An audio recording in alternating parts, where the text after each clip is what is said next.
Bismillah ar-Rahman ar-Rahim and Assalamu alaikum to everyone. Welcome to another episode or engagement through this Tabadlab live platform that we use to engage in serious policy discussions with policymakers, experts, academics, practitioners. And it's a real, I think, privilege for us today to have somebody who really encompasses all of those and checks the boxes on all of those headings. Shafqat Mahmood, who's the Federal Minister for Education in the government, PTI government that's been in power for about 2 years. But he's no stranger to public policy. He's spent a lifetime in and around government, both as a very senior bureaucrat and civil servant for many years, as one of the sharpest policy minds whenever he's not been in government, and of course now for several years now as a senior leader in the Pakistan Tehreek-e-Insaf, and with the responsibility for education within the federal cabinet. Welcome, Shafqat Mahmood Saab. Thank you for doing this. It's very hard to separate my relationship and admiration for you from, the engagement on policy issues. But I thought, given all of the things that are happening in education, this would be a good time to take advantage of our friendship and to try and get you to maybe engage on sort of 2 or 3 issues that I think, from a big picture perspective, are really important. And I know how important they are to you. And I know that you can speak about them with great ease and eloquence. So thank you for doing this. And without much further ado, I thought we'd jump right in. I wanted to cover 3 broad areas with you today. The first being the single national curriculum, which of course has taken on a life of its own as a topic of discussion and debate, especially in social media and the English language discourse in our country. The second topic I thought, which is kind of related, is federalism writ large, especially as you're responsible for an area that is devolved to the provinces. And then the third is the issue of school reopenings within the COVID-19 context. So we'll start with the SNC, if that's okay, the single national curriculum. And I wanted to maybe draw your attention to Dr. Faisal Bari's op-ed from a couple of days ago in Dawn, in which, I think what he's laid out is a really interesting way of framing the discussion, because too often discussions about curriculum center on Islamiyat and Pak studies. And these are, of course, contested areas in any society and culture. But there are aspects of the single national curriculum which, even I may not agree with the entirety of why you're doing it and what you're doing, there are aspects of it that do merit serious consideration, positive consideration. And of course, the first of those is the idea that we do have an unequal and imbalanced system of education in which the least fortunate and the underprivileged do not get the same educational opportunities, cognitive and non-cognitive skills, and learning opportunities as the well-to-do and the haves. So maybe if I could ask you to start with how the single national curriculum is connected to this inequality in our system, where, according to our Tabadlab's estimates and analysis, there's 7 separate systems of education. I've talked to you about this privately and in smaller meetings, but do explain to people who are trying to understand what this is, what the core inspiration behind it is. Well, thank you, Musharraf, for inviting me to this. And I, of course, greatly admire your commitment and over the years, the work that you've done in education, and not only in education. You are a true reflection of a public intellectual in Pakistan, and we need to have more people like you who can guide the discourse in this country. On the question that you asked, let me say that this was something that was part of the Tehreek-e-Insaf thinking much before I actually joined it, and independently, when I was a commentator, an analyst, I used to write and use a phrase called educational apartheid. And I used to do that because it was very obvious to me, as to many other people, that at the very least we have divided our our education system into three. You say seven, yes, there are nuances in between, but if you broadly say that into three, where you have the elite English medium. I say English medium because that's what generally they are, elite schools, and largely linked to international certification like Cambridge and Baccalaureate, etc. And then you have government schools which have matriculation, and low fee paying private schools also, which are linked with the government schools, and they have their own curriculum and their own certification and so on. And then there is a third category which is completely off the radar, so to speak, and which is a purely a true reflection of state's neglect of education, that virtually the poorest of the poor, who were totally neglected, have been, in a sense, uh, flocked to the madrasas, which provide free education to the poor. And not only free education, very often free boarding, lodging, and so on and so forth. And we are going to have a census on this, but roughly speaking, about 3 million students go to these madrasas, which are, and they have their own certification. Now, the problem with this is that right from the start, there is essentially not only a division, but the smaller class of people are absolutely designed to succeed, because the entire system, the ecology, so to speak, of our society favors those who come with a certain kind of English medium education, and that is because of our courts, because of our official language, corporate language. So the language of success in this country has been English, and English speaking or English education almost has converted into a class. So, and this is a very small percentage. I and you probably were fortunate enough. I certainly was fortunate enough to go. And believe me, my parents consciously, who came from a village, who were residents of a small town, decided consciously that we must give our children English education, because that's the only route to success. So the points raised by Faisal and many others are valid points, that curriculum is a small part of a larger whole. So if you really want to reduce the disparities, then you have to overhaul and reform the entire education system. And I agree with that. I never have disputed that.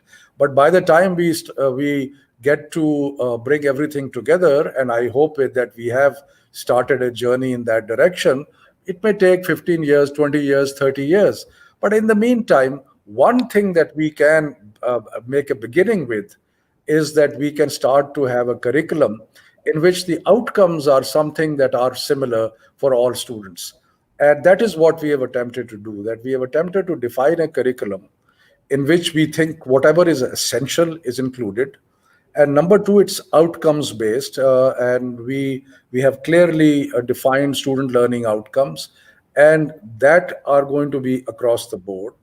We have tried that the language of the first 5 years should be a language which the child can understand, and therefore we have suggested and accepted by all. And incidentally, let me say something right in the beginning. None of this exercise was taken in isolation by the federal government. We formed a National Curriculum Council in which we included representatives of all the provinces, Azad Kashmir, Gilgit-Baltistan, elite English medium schools, madrasas. So it was a broad spectrum consultative process with very many different schools of thought. Cambridge was associated with it to have a look at our SLOs. Aga Khan University's institute was engaged by us in a professional capacity to be a partner in looking at the curriculum and also looking at assessment systems and so on. And volunteers from LUMS and others also joined us. So it was a very comprehensive exercise in which a large number of people, by one estimate about 400, of people who were engaged and involved in education and represented the country's diversity, were part of this. And then they devised something which was, we feel, that is a first very, very slow step. Not some, we are not saying having any grandiose ambitions about it, but we feel that is an essential first step, that all the children in Pakistan must have similar outcomes, learning outcomes, and their education, at least on some level, should be similar.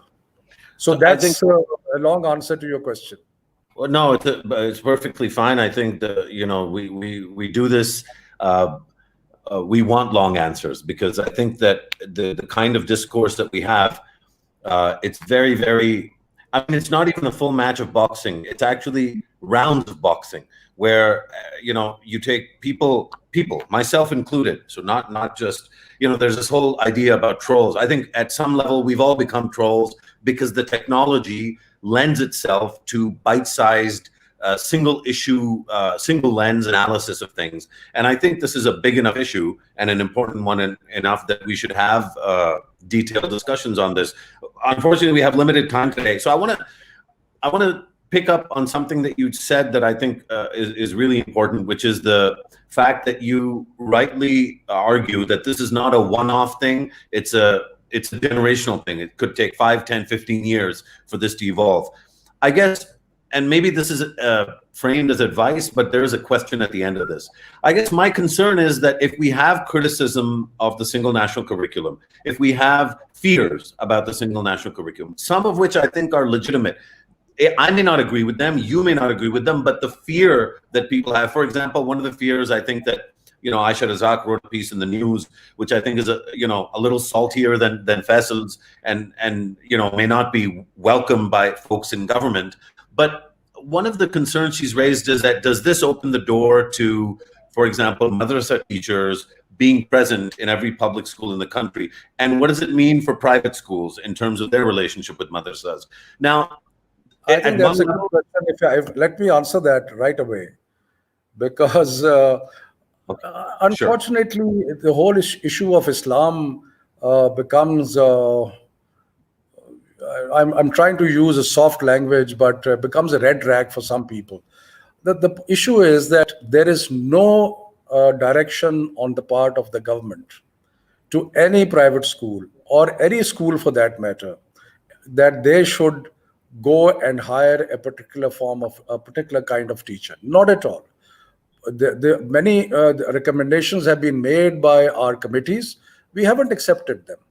And one of the recommendations made by Ittihad Tanzeem al-Madaris was that for proper pronunciation of the Quran and proper reading of the Quran, the teachers should be qaris who are madrasa educated, or, and this is part of their recommendation, or you use audio cassettes so that children learn how to pronounce Quranic words properly. And we are not in the business of hiring teachers. Federal government, as you know very well, has nothing to do with school education other than a small territory, which is Islamabad Capital Territory. So this is a provincial subject, and we are not mandating at all that a particular kind of teacher should be hired. And this something which was never a part of our curriculum, never a direction from the National Curriculum Council, has been picked up and created a bogey, and then a huge amount of fire has been directed at it. So I think that was going to be my advice, is that there will be, because religion, identity, and in our country, I think thankfully, we're so diverse, as you know better than I. You yourself are from South Punjab, which in and of itself is 4 or 5 countries, right? We think of South Punjab as one amalgam, and it really isn't. And of course, we have linguistic and ethnic diversity, we have religious diversity, and then within Islam, we have sectarian diversity, which I think is a great strength. Because there are concerns, and there's a history that informs these concerns.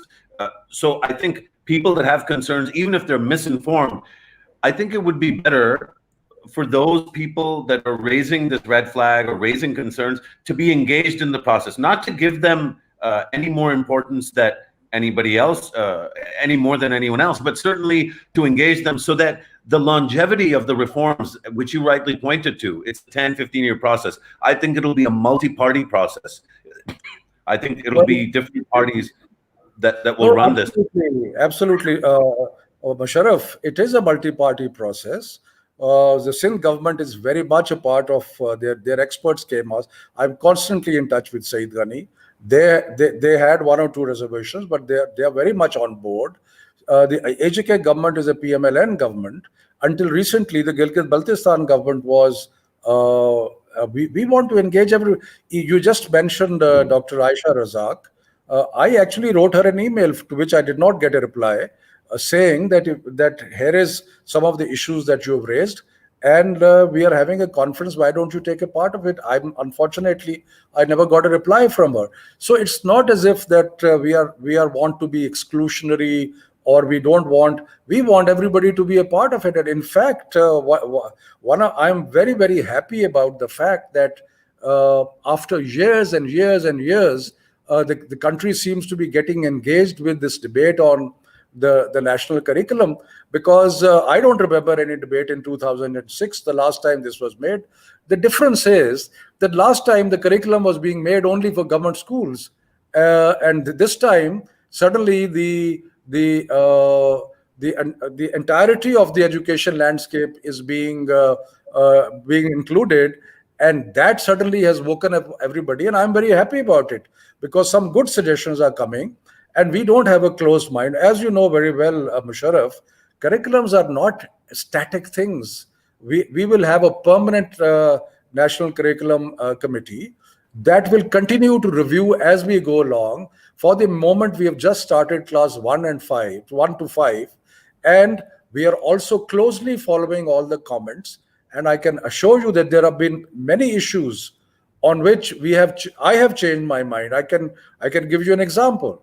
For example, I thought at one time that it would be essential to have the same textbook for every student in the country. There were advantages in that, I thought, because if you're going to have parity, if you're going to have, so let's make the best textbook and have everybody read it. But then I got a lot of feedback that you create a model textbook, but you also give a space within the curriculum guidelines for other books to come up. And I said, okay, fine. We will make a model textbook, and we hope that government schools will follow it. But others have a right to follow either the model textbook or something if they think is better, as long as it conforms to the curriculum student learning objectives. So, I mean, that raises another interesting question, because in a sense, you've already clarified that this isn't, in a classical sense, a single national curriculum. Instead, it's really a single national set of learning outcomes that need to be met in order for people to qualify out of the K through 12 system in this country. Have you had discussions at all with EdXL or Pearson or Cambridge about their integration of these learning outcomes in the subject matter? Is that something that they're open to or that you've explored? We've had a detailed discussion with Cambridge. In fact, Cambridge sent us in writing their views on various things.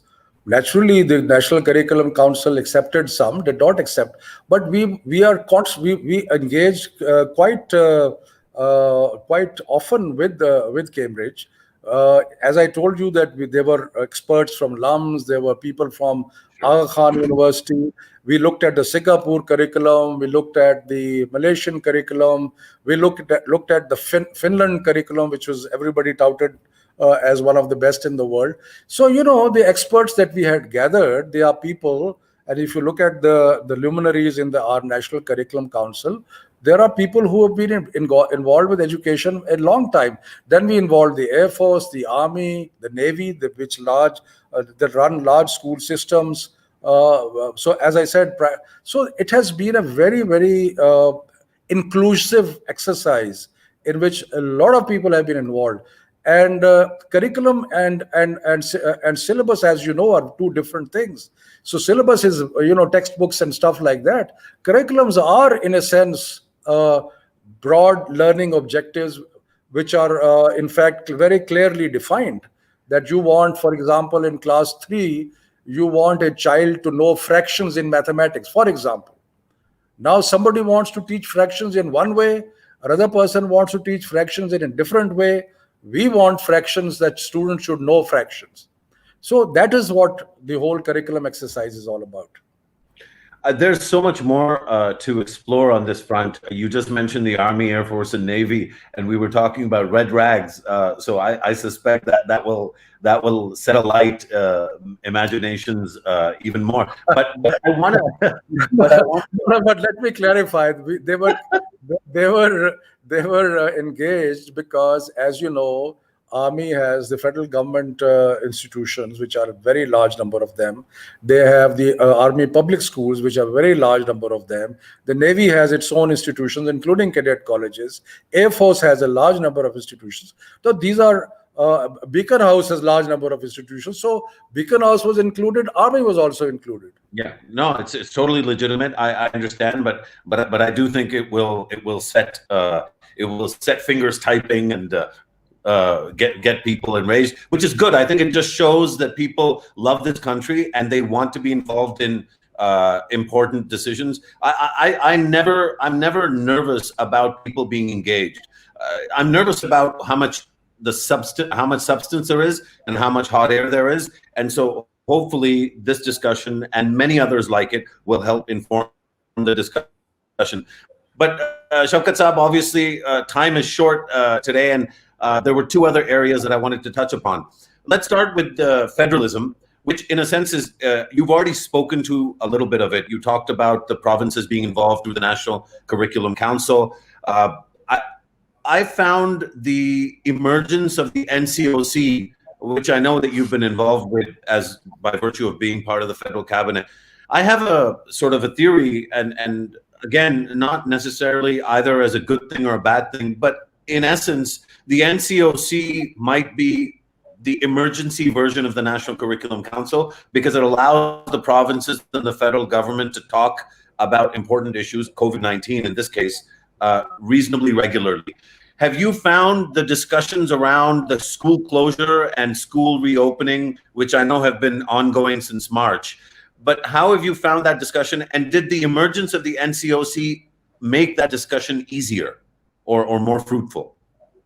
Well, let me begin by saying that in education itself, we found a vacuum once the COVID emergency hit, because constitutionally there was no words to the effect that this entity will coordinate the education activities during a national emergency. And this was a most unprecedented emergency, something that nobody had anticipated. But then we took up the responsibility of coordinating the national response. And thanks to the modern technology, we were able to have a series of meetings on all aspects that related to school closure, examinations, passing students, what to do about the future. And I thought that was a fantastic exercise.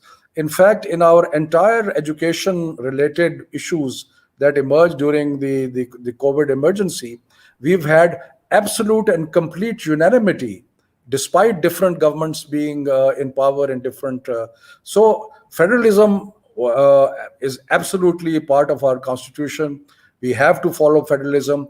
And therefore, whether it came to curriculum, whether it came to closures, examinations, who to pass, who to fail, and now to school opening, we have been fully engaged with them. And I think NCOC was a brilliant idea, because the results that you see in Pakistan, it is a far, far, far better result on the overall COVID situation than in the region.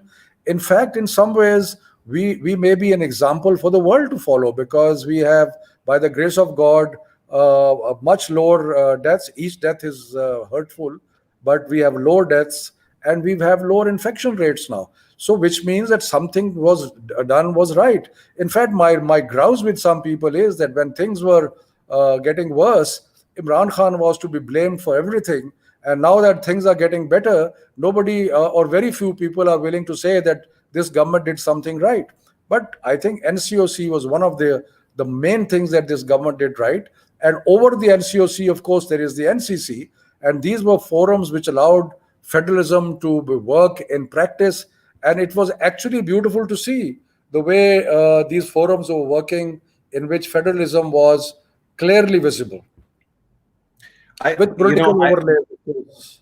Yeah, of course. I've been trying to learn more about the NCOC because I agree.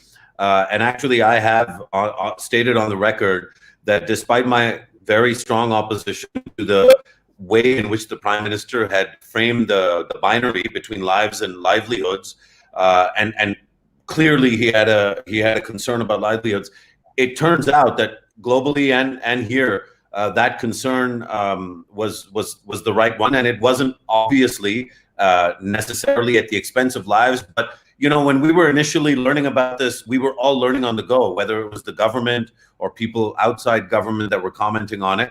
I do think that the livelihoods aspect of this has been an important one, and the fact that the Benazir Income Support Program and the Asas program writ large, the monies that were made available and the speed at which the Asas Emergency Cash Program was dispersed, the manner in which the NCOC came together, those are all, I think, things that we can all point to as Pakistanis at least and say that's great. And as a policy analyst, I agree with you. I think there are things that are there for us to learn from as far as how the NCOC has worked in particular. I think that for people that are a bit sensitive, and I would say I'm one of them, and I think that you're one of them. You may agree or disagree, but if you're a federalist in this country, you will be a little bit nervous about what the NCOC might mean. You could be optimistic and positive, which I tend to be, and so I agree with you. And in fact, one of the questions that I have, which isn't going to get answered in one go, but could the NCOC be a halfway house between the gaps in the 18th Amendment and the potential solutions to those gaps?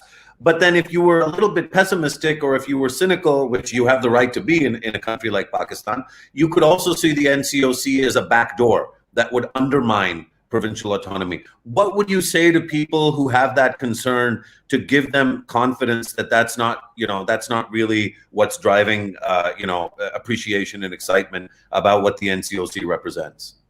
Well, first of all, you have to recognize, Musharraf, that what we faced was a once in a century event. I mean, and there were no SOPs. And many people were abusive about the government because they saw things happening in Europe and they thought, oh, now Italy is doing this and Spain is doing this, and why is Pakistan not doing this? So that they were completely ignoring local conditions. So, and many of the people who may have concerns about federalism are also not taking into concern that the forum itself was a federal forum. It was not just a federal government forum. It was a federal forum in the sense that all the chief secretaries, all the provinces would sit every day and take stock. And secondly, if you're faced with a national emergency in which people are predicting 30,000 deaths a day, do you remember there were certain so-called experts with their algorithms and their projections and their statistical conclusions and saying that a time is coming when 30,000 people will die a day? I mean, they should be ashamed of themselves, the way they scared everybody and spread panic over here. And I think we should give great credit to the Prime Minister and everybody who kept their nerve and kept insisting that we have to keep a balance between lives and livelihoods. And I think that the fact that the NCOC was there and the fact that on the education side, we were engaging everybody and taking collective decisions, that made things much easier. Let me give you an example from education. We promoted nearly 40 lakh students, 4 million students without an exam. Well, there were a few voices here and there which had problems, but have you heard of any issue relating to that? Look at Asas program, 150 billion rupees were distributed. Have you heard anything about corruption or anything? So these are all examples of what you do during an emergency. And I think that we there was no danger to federalism. In fact, just the other day there was an NCC meeting, and everybody sat there and looked at everything and decided and took a cautious decision to open a few things. So I think that we need to understand that these elements exist in many countries of the world, and the idea is to face national challenges and do them together. Absolutely. I would probably, for many reasons, I would say that, the folks that were sharing scary prospects, even Tabadlab. So we published a COVID sort of analysis in terms of forecasts, and we did our own forecast, but we also published other forecasts, and all of the numbers were much higher than what they've turned out to be.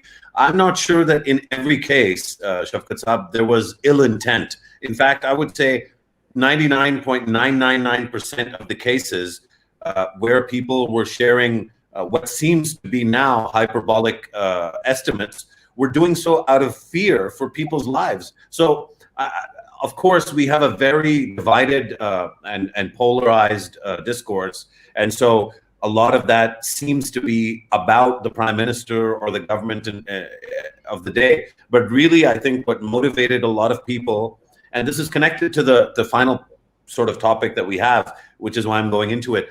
The reason why people have concerns is because of lives, because people want to save lives. So I would probably adjure you, if not many others, to think about a lot of that criticism, and not even criticism, but what you call scaremongering, is really concern for lives. Which brings us to the topic of school reopenings. I know that you're being briefed every day, in fact, multiple times a day, on school reopenings in other countries. And so I know you would know of what happened in Israel, and you would know of the manner in which Singapore has tried to manage things through physical distancing within classrooms, through shifting, and through those sorts of issues. But what is, first of all, rather than me posing a challenge, just talk us through the process of the discussion and why September 15th, and what are the compulsions to open the schools as early as the 15th of September? Well, let me begin by saying that one of the first things we did when this pandemic hit us was that we closed the schools. And now it's coming to nearly 6 months. And other than the small class of people who are able to do online studying, we tried to reach out to everybody through teleschool. By the way, again, something positives we don't mention very much, although Washington Post mentioned it just the other day, that within 15 days we had a teleschool on, and according to Gallup Pakistan, which is no friend of I mean, they are a neutral professional body. I was about to say no friend of us, but Ajaz Shafiq Ilani Saab is a neutral professional person. And 70 to 80 lakh children watch teleschool every day. So we tried all of that, but still, Sharaf, the damage to a lot of young children who are not going to school is quite huge. So that is one consideration in our mind. The second but the biggest consideration, of course, is health. That is why, while we have opened other things and we are allowed even the markets to open, and now we are we are looking at opening a lot of other things around the 14th or 15th of August, we were still cautious, and we went ahead and gave a probable date of September 15th, so that schools which have been closed for 5 months should start preparing themselves. And so we are going to do a final meeting on the 7th. The number one consideration would be the health of the children. And then second consideration and third consideration are, of course, a huge sector which is in danger of going under is the low fee private schools, because the parents have stopped paying the fees. And these are thousands and thousands in number. In fact, in Islamabad, we did a survey at schools charging fee of less than 5,000 were about almost 95%. There were only 5% schools which were in the category of what we describe as elite schools. So they are the ones that have suffered the most during this crisis, and there is a danger of them going under. But and they have been meeting me, and they've been coming, and so on and so forth. But we have not We have not taken that as the main reason. We want to look at health, and if the statistics continue as they are, if the Muharram passes peacefully and there's no big upsurge, we are thinking of devising. We are already devised some SOPs, but we are going to fine tune them, and then we are going to start with some classes on the 15th of September. Now, there is some very interesting debate going on among the health community, who are, of course, going to give us the final go ahead.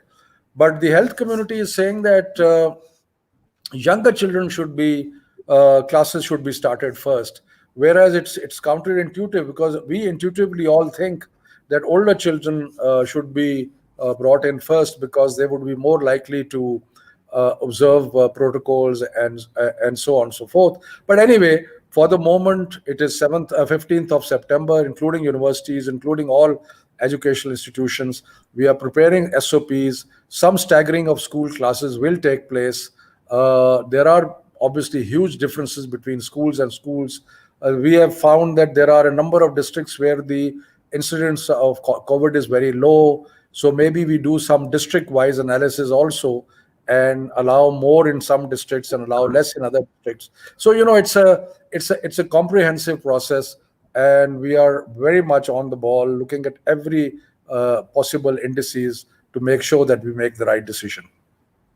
We, as you know, Shafqat Saab, we're preparing a comprehensive sort of guidebook where we think there needs to be a very comprehensive framework on both the physical distancing aspect, or the physical safety aspect, and the learning loss aspect of the impact of COVID-19. And obviously, I'll be sharing that with you and with the provincial governments as well. But in the run-up to that, one of the, just doing back of the envelope calculations, one of the things that concerned us about some of the conversation right now around school reopening was maybe people aren't being realistic. So, for example, if you have a school of, let's say, 1,000 kids, a government school, and all 1,000 are required to sanitize and put on a mask outside the school building, you're looking at 3 to 4 hours minimum before all the kids are in school. So I think there's going to be, and that's just one example of many, but I think there's going to be a lot of logistical challenges. So it's very encouraging to hear you say that there's no notion of a blanket reopening, and that this is going to be phased, and it's going to be staggered, and within schools there's going to be potentially shifts and everything. One of the concerns, I think, regardless of how many shifts we have and how staggered we make it, is going to be budgetary allocations and availability of funds. Because if you take the example just of sanitizer, there are two aspects to that. One is the storage of sanitizer, given its alcohol content, its flammability is going to be a question mark. And the other is, of course, that sanitizer is expensive. It's not super expensive, but of course it costs money. And as you know, and as you know, we had Tariq Banouri on in the same format a couple of months ago. Whether higher education or education writ large, the country is obviously going through a financial crunch. So notwithstanding whether there should be or shouldn't be more money, there isn't more money right now. How are the provinces talking about this? Are you looking at a special, like any kind of additional vertical funding to deal with COVID-19? I know there's some donor funding. Is part of that going to be allocated to ensuring the SOPs that you're going to develop for school reopening? How is all of that playing out? Well, money is a consideration, and we are having some donor monies in the pipeline, which has been specifically designated for opening of schools during the COVID pandemic. And clearly, we will be, once these come through. I mean, recently the World Bank, their general council, the executive body, approved a $200 million loan for Pakistan, which has to go through our own processes. They've approved it. But once it's clear through our own processes, we hope to support provincial governments in ensuring safe opening after once the schools open, and but within the pandemic period. So some of the money will be available. Obviously, I'll be honest with you, Sharaf. Children are not easy to control. Children are not easy to be disciplined. We have a massive disparity between rural schools, urban schools, low income schools, high income schools, private schools. There is the the the the the the, the sad part. I would say this is the sad part, and this is where we started discussing that we have segmented this society in so many different ways. It's such a class ridden society, and education is a reflection of that, with the result that we will have a very difficult time trying to make sure that some minimum standards of safety are followed everywhere. But we will do our best. We're running out of time, Shafqat Saab. I wanted to maybe bring in a couple of questions that have come in through YouTube and other formats. Some of them will revisit things we've already discussed, but Ali Chughtai has concerns about why things happening in KP. There's a concern about government forcing teachers and supporting staff to reopen schools without students. I know there's a lot of questions around higher education and the degree to which students will be held responsible themselves. I know that Ammar Ali Jan and other activists have been talking about that. There's also some constructive comments. One is a question around Roshan Bukhari asks, do you think public-private partnership is a way forward to tackle barriers in content creation and delivery in madaris and schools? Maybe I could ask you to respond to that question, and if you have comments on any of the other things I mentioned. Look, on the last question, I'm absolutely gung-ho about public-private partnership. The EdTech, the whole ecosystem of education technology is the way forward for Pakistan. I've been saying it for a long time that we have these traditional barriers and we can only leapfrog over them with the help of technology.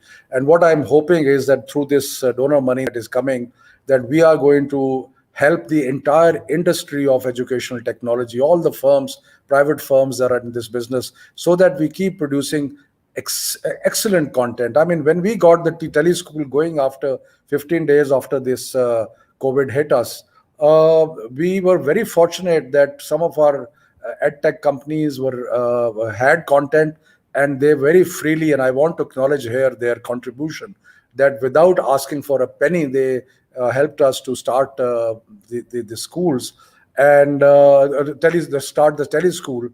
But now we want to create new content, and inshallah things will get better.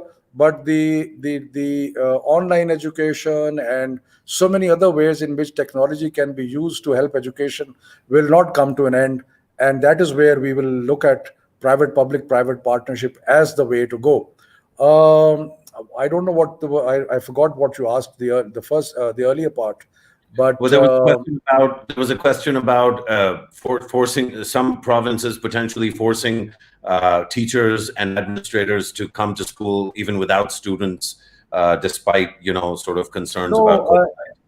Actually, Basharaf, we allowed all public, private institutions, universities, colleges, schools, everybody, that after Eid, which is now, they can invite their teachers and their administrators to school, because schools have to be prepared, SOPs have to be rehearsed, and teachers have to be given a training on how to deal with children. So much before the children come to school, we have to get everything ready. So that decision is obviously the schools, and that decision is obviously of the particular district education officer. But from our perspective, gave them permission to ask teachers and administrators to come so that they can prepare for the arrival of children. Shafqat, I think it's we're well over time. You had indicated how much time you had, and I've already taken more than what you had promised. So thank you for spending this much time. There's a couple more questions, and there's a wider, I think, set of issues that emerges out of all of this, which is about duty of care. What is the actual duty of care that government has when it comes to students in universities, for example? Obviously, one understands the limited resources and constraints, but that then means that the state is in a sense pulling back from ideally what it should be responsible for. Are you concerned about questions like that may be more philosophical for now, but that really go to the heart of the way things should be? Well, I don't exactly follow what you're saying, but I mean, if the idea is that does the state do enough, I think the state can do more. I think the promises can do more for education. If we had done more for education over the last 70 odd years, we would not be in the state that we are in today. But at the same time, if there are specific areas where we need to look at very carefully at how we manage institutions. I mean, some of the higher education institutions, universities, are very poorly managed. The staff to teacher ratio is 1:7, 1:8. There has been profligacy in this. There has been political recruitments into lower non-teaching jobs in universities. So there has been such a lot of misuse that it is unfortunate that getting back to a proper ratio of maybe 1:2 would take a little bit of time. But the state's commitment obviously is a sine qua non for any move forward. On that note, Shafqat Saab, hopefully with the promise that you'll come back and we'll explore some additional questions around digital access and further questions around the single national curriculum. I know you've really committed yourself to madrasa reform, which we didn't really talk about in any depth. All of those questions remain, ones that I think Pakistanis in general and people all over the world will be interested in hearing about, given Pakistan's regional and global importance. But I want to thank you very profusely, not only for taking time, but also for stepping away from the very exciting test cricket that is on display right now. Thank you, Musharraf. Thank you very much. All right, thank you, sir. Khuda Hafiz. And thanks to everyone for joining and for their questions and participation. Khuda Hafiz.